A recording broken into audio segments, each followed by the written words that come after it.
This adventure began back in 2007 when Terry Dunn and his committee were tasked with the responsibility of taking our destiny back and seeing if we couldn't find a place and a home for our new jamboree and other things.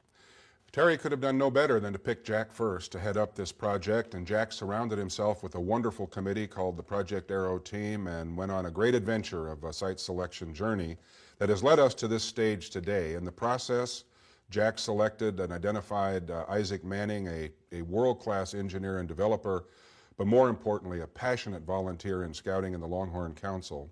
And together they have led the journey to where we are today. And rather than I talk about this, let me introduce to you Jack First and Isaac Manning, who are going to tell you about this marvelous adventure, Project Arrow.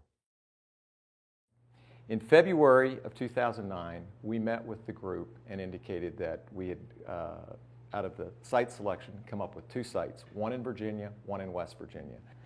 As we walked through, in August of 2009, we concluded that we could throw the Jamboree, a summer camp, a high adventure base, and a leadership center on one property. That property would be West Virginia and therefore would be highly economic and the best investment for the Boy Scouts of America. This is the site. It's a 10,600 acre site. It's adjacent to the New River Gorge and the New River Gorge National Park, which is about 80,000 acres. With our site being adjacent, we'll be able to have our kids in and out of the park. So this enables us to basically acquire 10,600 acres, but get the use of close to 100,000 acres. We believe that when this site is fully developed, given its location, 10 hours away from 70% of our constituency, that this will become a high utilization site, and it's our hope and dream that will serve somewhere between 50 and 100,000 kids a summer.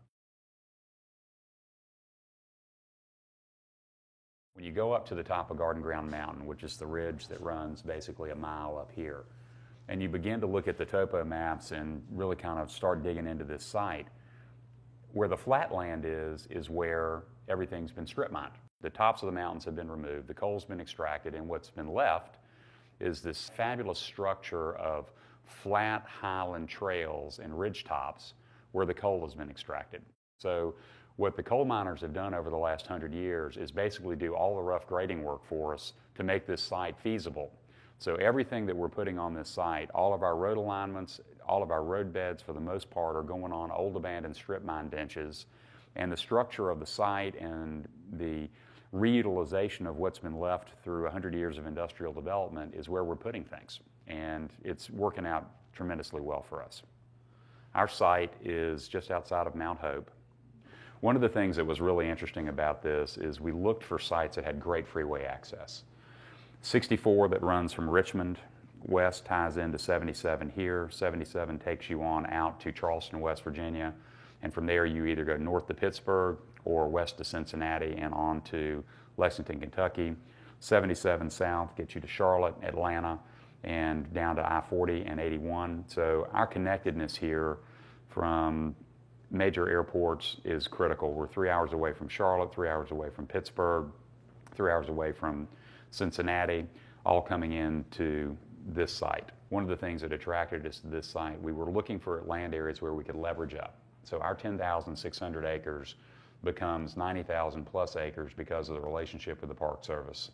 And the Park Service has been phenomenal to work with, and it's one of the reasons that we're here in West Virginia. One of the things we were looking for when we were going through the site selection process was a site that would give us things that we don't have in the system right now. In the New River Gorge National River, they have class 3, 4, and 5 whitewater. They have some of the world's greatest technical climbing on the endless wall here that climbers from all over the world come to climb. And working through the Park Service, we're currently working on a program where we can start doing, on their Through the Park Trail, have a 100-mile loop from our site going into the park that takes you from Hawks Nest all the way down to Hinton. So the availability on this site to do anything that you can imagine outdoors, from caving to climbing to whitewater rafting to mountain biking to just regular hiking and backpacking, this site affords us the luxury of having 100,000 acres at our disposal to be able to provide a program on the East Coast similar to what we do in our 3 other national high adventure bases. From the view in the valley, what we're now going to do is take a cross section through the Leadership Center, across the lake to the arena. So from the ridge where the Leadership Center and administrative headquarters is, going down into the subcamp, we're basically getting into the lower bowl, into the flatter part of the site. We're coming across the lake, and our passages will be through a series of signature bridges and across dams, getting into the permanent arena area, which will seat about 6,000 to 8,000 people. In the lower bowl for the total arena of about 80,000 folks. And our action areas and Merit Badge Midway and all the traditional core areas will be all focused around the lake. In our Phase 1 Jamboree, our longest walking distance is 1.35 miles, a little over a mile and a quarter. And what we wanted to do was to get everybody on a similar elevation so that we don't have more than a couple of hundred feet of vertical between the campsites to the core. But because of the mining activities that occurred, we're basically able to follow the topo, use bridges and dams to get to the core so that the scouts can spend more time doing and less time walking.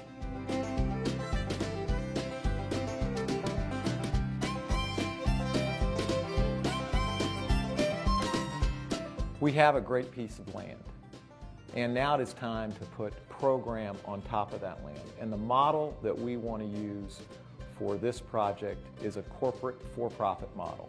This is a capital investment that will serve us well for the next 100 years. It is going to pay huge dividends. We are going to be able to serve kids on this property for the next 100 years. They're going to come here once every 4 years for a jamboree. They're going to come here every year for a summer camp. They're going to come here every year for a high adventure experience.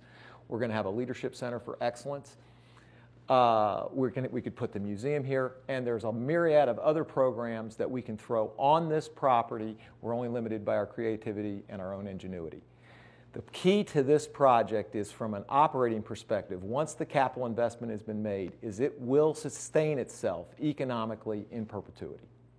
We're on the eve of our 100th anniversary. It is time for this generation of Scouts to invest in our future.